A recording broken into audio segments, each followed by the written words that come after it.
என்ன சொல்கிறதுனே தெரியலைங்க.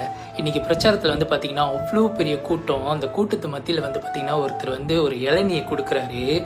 அவர் கொஞ்சம் கூட யோசிக்காம டக்குன்னு அந்த இளநியை வாங்கி குடிக்கிறாரு. பாதுகாப்பெல்லாம் பற்றி யோசிக்காம நீங்கள் நினச்சி பாருங்கள், இவ்வளோ பெரிய கூட்டத்தில் வந்து பார்த்தீங்கன்னா லைக் என்ன வேணாலும் அதில் கலந்து கொடுக்கலாம், என்ன வேணாலும் பண்ணலாம். பட் அதை பற்றி யோசிக்காம தன்னோட ஃபேன்ஸ் இல்லை தொண்டர்கள் அந்த மக்கள் கொடுக்குறாங்க அப்படின்னு சொல்லிட்டு வாங்கி கொஞ்சம் கூட யோசிக்காம குடிக்கிறாரு.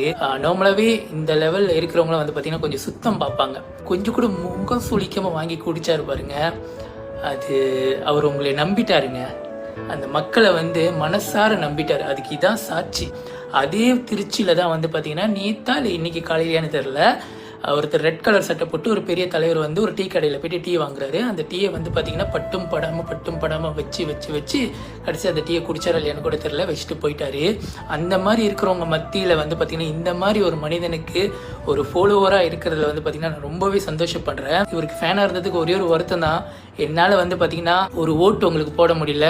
பட் என்னால் முடிஞ்ச வரைக்கும் ஒரு 10-15 ஓட்டாச்சும் உங்களுக்கு நான் சேர்க்கணும்.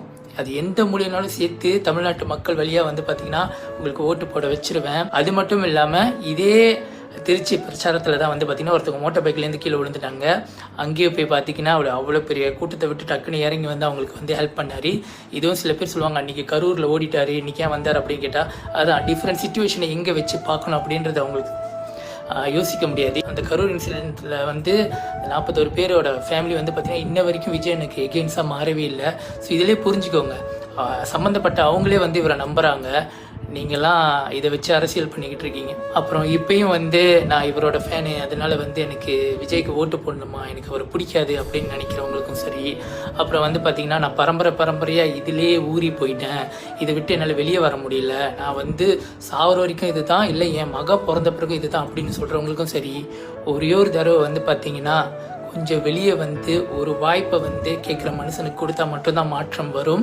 அந்த மாற்றம் வந்து எப்படி வரும்னா, இந்த மாதிரி தனித்தனியாக நின்று கத்தி பேசுகிறாங்களா அவங்களுக்குலாம் வராது. இந்த மாதிரி கூட்டமாக மெஜாரிட்டி ஒரு பவர் வந்து போகும்போது அந்த பவரோடு சேர்ந்து ஒரு வாய்ப்பை கொடுத்து பார்த்தீங்கன்னா அது என்ன தான் நடக்குதுன்னு ஒன்று பார்க்கலாம்.